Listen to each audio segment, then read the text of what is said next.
Assalamualaikum warahmatullahi wabarakatuh. Selamat malam. Izinkan kami dari kelompok 1 sedikit menjelaskan tentang standar jasa investigasi. Oke.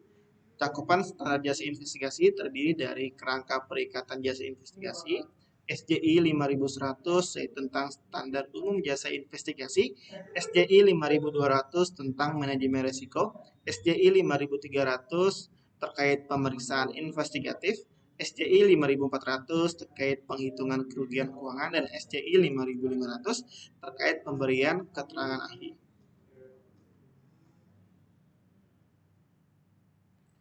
Oke. Kerangka perikatan jasa investigasi, definisi dan tujuan perikatan jasa investigasi. Undang-Undang Akuntan Publik Pasal 1 menyatakan dan mendefinisikan sebagai berikut. AP adalah seseorang yang telah memperoleh izin untuk memberikan jasa sebagaimana diatur dalam Undang-Undang Akuntan Publik. KAP adalah badan usaha yang didirikan berdasarkan ketentuan peraturan perundang-undangan dan mendapatkan izin berdasarkan Undang-Undang Akuntan Publik. Pihak terasosiasi adalah rekan kantor akuntan publik yang tidak menandatangani laporan pemberian jasa, pegawai KAP yang terlibat dalam pemberian jasa, atau pihak lain yang terlibat langsung dalam pemberian jasa. Rekan adalah sekutu pada KAP yang berbentuk usaha persekutuan, dan SPAP adalah acuan yang ditetapkan sebagai ukuran mutu yang wajib dipatuhi oleh akuntan publik dalam pemberian jasanya. Nomor 2, ruang lingkup kerangka. Perikatan jasa investigasi adalah perikatan yang mengharuskan penerapan keahlian akuntansi dan audit, keahlian investigatif, dan pola pikir atau mindset investigatif, dan mencakup suatu perselisihan atau potensi perselisihan, atau adanya resiko, pertimbangan atau pernyataan kecurangan atau tindakan ilegal perilaku tidak etis. Nomor 3, penerimaan perikatan. Akuntan publik menerima perikatan jasa investigasi hanya jika pengetahuan awal akuntan publik atas kondisi perikatan menunjukkan bahwa ketentuan etika profesi atau kode etik AP yang relevan seperti independensi dan kompetensi profesional akan terpenuhi. Dan B, AP yang melakukan perikatan jasa investigasi harus memiliki pengetahuan, keterampilan, dan kompetensi di bidang investigasi yang diperoleh dari pendidikan formal, pelatihan, sertifikasi yang diterbitkan IAP, dan atau yang diakui oleh IAP dan pengalaman kerja. Dan C, penerimaan masalah kasus perkara merupakan tahap awal proses perikatan jasa investigasi dalam rangka menentukan apakah akan melakukan atau tidak. Yang D, perikatan jasa investigasi dibuat secara tertulis dalam suatu surat perikatan yang menjelaskan lingkup jasa yang harus dilakukan oleh HP dan tanggung jawab para pihak serta imbalan jasa HP dan ketentuan lain relevan. Seperti itu. Nomor 4, unsur-unsur perikatan jasa investigasi, yaitu terkait hubungan 3 pihak, hal pokok dan informasi hal pokok, kriteria, bukti yang diperoleh, dan laporan akuntan publik. Penggunaan nama AP yang tidak tepat. AP dikaitkan dengan suatu hal pokok ketika melakukan informasi tentang hal pokok atau mengizinkan penggunaan nama akuntan publik dalam suatu hubungan profesional dengan hal pokok tersebut. Jika AP tidak terkait melalui cara tersebut, maka pihak ketiga dapat menganggap bahwa tidak ada tanggung jawab AP. Jika AP menyadari bahwa ada pihak yang secara tidak tepat menggunakan nama AP dengan mengaitkannya suatu hal pokok, maka AP harus meminta pihak tersebut untuk menghentikan tindakannya. AP juga harus mempertimbangkan langkah lain yang mungkin diperlukan seperti menginformasikan setiap pengguna pihak ketiga yang diketahui tentang penggunaan nama AP tidak semestinya atau memperoleh advice hukum. SJI 5100 terkait standar umum jasa investigasi. SJI 5100 melaksanakan perikatan jasa investigasi yang dapat berupa pemeriksaan investigatif, perhitungan kerugian keuangan, dan pemberian keterangan ahli. Untuk bagian etika, itu ada 5 prinsip dasar etika untuk akuntan publik dan pihak terasosiasi. Yang pertama adalah integritas, yang kedua adalah objektivitas, yang ketiga adalah kompetensi dan kehati-hatian profesional, yang keempat adalah kerahasiaan, dan yang kelima adalah perilaku profesional. Kompetensi dan kehati-hatian profesional, perikatan jasa investigasi harus dilaksanakan oleh AP termasuk pihak terasosiasi yang memiliki kompetensi yang memadai dalam bidang investigasi. Laporan suatu perikatan jasa investigasi harus ditandatangani oleh AP yang memiliki kompetensi profesional di bidang investigasi, dibuktikan dengan sertifikat yang diterbitkan oleh IAPI dan pemeliharaan kompetensi secara berkelanjutan. Dan untuk bagian dokumentasi, AP dan pihak terasosiasi harus mendokumentasikan hal-hal yang signifikan dalam menyediakan bukti yang mendukung laporan pelaksanaan perikatan jasa investigasi dan bukti perikatan dilaksanakan berdasarkan standar jasa investigasi atau SJI. Dokumen tersebut mencakup dasar AP termasuk pihak terasosiasi atas seluruh hak signifikan yang membutuhkan penggunaan pertimbangan dan kesimpulan terkait. Seperti itu. SJI 5200 tentang manajemen risiko. Hal ini menetapkan hal-hal signifikan yang harus dilakukan sebelum menerima suatu perikatan jasa investigasi dan ketika memutuskan untuk menerima, maka pelaksanaan perikatan harus direncanakan secara membedai terlebih dahulu, termasuk penilaian resikonya. Dan resiko yang dimaksud ini adalah akibat adanya ketidakpastian dalam pencapaian sasaran. Sumber risiko adalah elemen yang secara mandiri dalam kombinasi memiliki potensi untuk menimbulkan risiko. Adapun risiko perikatan adalah risiko yang timbul sebagai akibat AP menyatakan kesimpulan tidak tepat ketika terjadi kesalahan penyajian material atas informasi hal pokok namun tidak dilaporkan. Lalu imbalan jasa investigasi, karena risiko lebih tinggi bagi AP, maka besaran imbalan jasa investigasi yang ditawarkan oleh AP dapat memunculkan ancaman kepentingan pribadi terhadap kepatuhan pada prinsip kompetensi dan kehati-hatian profesional.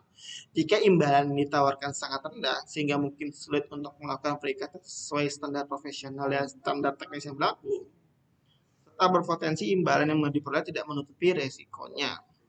Dan penerimaan manajemen risiko itu harus sesuai dengan kerangka 19 kerja dan proses. Itu mencakup menetapkan konteks, itu tujuan dan sasaran, serta mempertimbangkan lingkungan beroperasi. Lalu kedua, mengidentifikasi risiko, baik yang potensial serta cara pengendaliannya. Lalu menganalisis dan mengevaluasi risiko, dari risiko terendah sampai risiko tertinggi. Mengembangkan strategi yang mengelola dan memperlakukan risiko yang telah diidentifikasi. Mengomunikasikan dan mengkonsultasikan dengan pihak di dalam dan di luar KAP yang terkait. Memonitor dan menelaah strategi manajemen risiko secara berkelanjutan dan memelihara dokumentasi berkebijakan dan prosedur termasuk dokumentasi penilaian risiko utama yang diidentifikasi dan merancang pengukurannya untuk mengurangi dampak risiko utama tersebut. Lalu SJI 5300 terkait pemeriksaan investigatif. Ada ruang lingkup. Ruang lingkup yaitu pemeriksaan jasa investigatif yang dapat berupa pengembangan temuan hasil audit sebelumnya, permintaan entitas usaha atas dugaan penyimpangan keuangan, dan permintaan instansi penyidik, kejaksaan, kepolisian atau penetapan pengadilan. Dan penerimaan masalah. Ini merupakan tahap awal proses perikatan investigatif dalam pertimbangan apakah menerima atau menolak. Seperti itu. Dan pemeriksaan ini dilaksanakan berdasarkan hasil penelaahan dan dituangkan dalam dokumentasi hasil penelaahan atau suatu risalah yang ditangani pihak terkait dengan kegiatan penelaahan. Dan dalam penerimaan perikatan, AP ini harus mempertimbangkan sesuai dengan SJI 5200 terkait manajemen risiko. Dan apabila AP dapat apabila dipandang perlu, AP dapat berkonsultasi dengan ahli hukum terkait permintaan perikatan jasa investigasi. Lalu ada tahap perencanaan itu terkait dengan pengumpulan bukti dan evaluasi bukti. Lalu pengomunikasian ekspos hasil pemeriksaan investigatif kepada pihak berkepentingan. Ini menyimpulkan adanya penyimpangan yang berindikasi tindak pidana dilakukan dengan menyampaikan hasil investigasi berupa ringkasan, penyebab dan dampak penyimpangan dalam ekspos atau pertemuan dituangkan dalam risalah pembicaraan akhir. Lalu laporan AP atas pemeriksaan investigasi ini dokumen rahasia yang hanya diboleh ketahui oleh AP dan pihak yang melakukan perikatan dengan AP, kecuali ditentukan oleh berdasarkan perundang-undangan atau penetapan pengadilan. 5400 SJI 5400 terkait perhitungan kerugian keuangan. Ini berupa berupa yang nomor satu ruang lingkup ini berupa perhitungan kerugian keuangan dimaksud untuk melakukan pengujian dan atas dugaan indikasi kerugian keuangan yang timbul dari suatu kasus perkara penyimpangan. Dan kesimpulan itu digunakan untuk mendukung tindakan litigasi sebagaimana dikemukakan dalam kerangka perikatan jasa investigasi. Namun terjadi atau tidaknya suatu penyimpangan keuangan itu ada di hak pengadilan, bukan di akuntan publik. Lalu bagian penerimaan masalah kasus dan atau perkara. Ini tahap awal proses perikatan jasa investigasi dalam menerima atau menolak perhitungan kerugian keuangan. Pertimbangan menerima ini dilaksanakan setelah proses penelaahan dan hasil penelaahan itu nanti bakal dituangkan dalam dokumen hasil penelaahan atau suatu risalah yang ditangani oleh pihak terkait dengan kegiatan penelaahan. Lalu perencanaan ini terdiri dari mengidentifikasi pendekatan, prosedur teknik yang digunakan dalam menguji suatu penyimpangan, merencanakan metode perhitungan kerugian keuangan, dan merumuskan prosedur langkah-langkah yang akan dilakukan dalam mengumpulkan dan mengevaluasi bukti untuk mendukung kesimpulan tentang kerugian keuangan. Seperti itu. Untuk bagian pelaksanaan,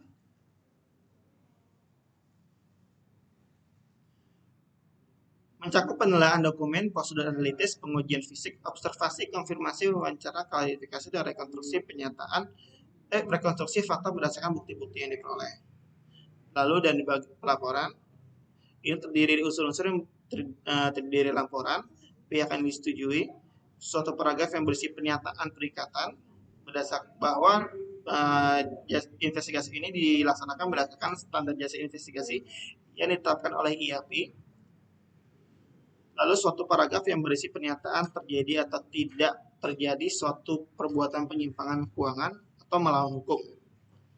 Lalu suatu identifikasi deskripsi tentang informasi hal pokok dan jika relevan, tanggal laporan, nama KAP, nama akuntan publik, tantangan, nomor izin registrasi, dan nama KAP juga. Seperti itu. Lalu ada SDI 5500 terkait pemberian keterangan ahli. Dilakukan oleh AP sebagai kelanjutan dari perikatan pemeriksaan investigasi dan perikatan perhitungan kerugian keuangan. Namun AP dapat pula diminta memberikan keterangan ahli, sedangkan pemeriksaan investigasi dan perhitungan kerugian keuangan telah dilakukan oleh pihak lain. Lalu bagian penerimaan dan masalah kasus dan atau perkara, lalu ada bagian perencanaan. Ini yang agak menarik. AP ini membuat rencana memadai untuk melakukan pemberian jasa investigasi berupa pemberian keterangan ahli.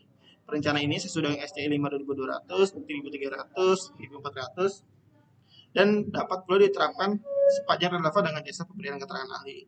Untuk bagian pelaksanaan, ini pemberian keterangan ahli untuk BAP, berita acara pemeriksaan di instansi penyidik. Ketika AP diminta memberikan keterangan ahli dan sebelumnya AP telah melakukan pemeriksaan investigatif dan perhitungan kerugian keuangan, maka pokok-pokok pertanyaan kritikal yang sekurang-kurangnya harus menjadi perhatian AP dalam penyiapan kertas kerja sebagai pemberi keterangan ahli yang dituangkan dalam BAP oleh penyidik. Dan pelaporan terakhir, laporan akuntan publik atas pemberian keterangan ahli adalah berupa apa yang dituangkan dalam BAP oleh penyidik dan keterangan ahli yang disampaikan oleh AP di dalam persidangan di pengadilan. Laporan akuntan publik atas pemberian keterangan ahli merupakan dokumen rahasia yang hanya boleh diketahui oleh AP dan pihak yang melakukan perikatan dengan AP, kecuali ditentukan oleh berdasarkan peraturan perundang-undangan dan atau penetapan pengadilan. Sekian penjelasan dari kelompok kami terkait standar jasa investigasi. Kurang lebihnya mohon maaf. Wassalamualaikum warahmatullahi wabarakatuh.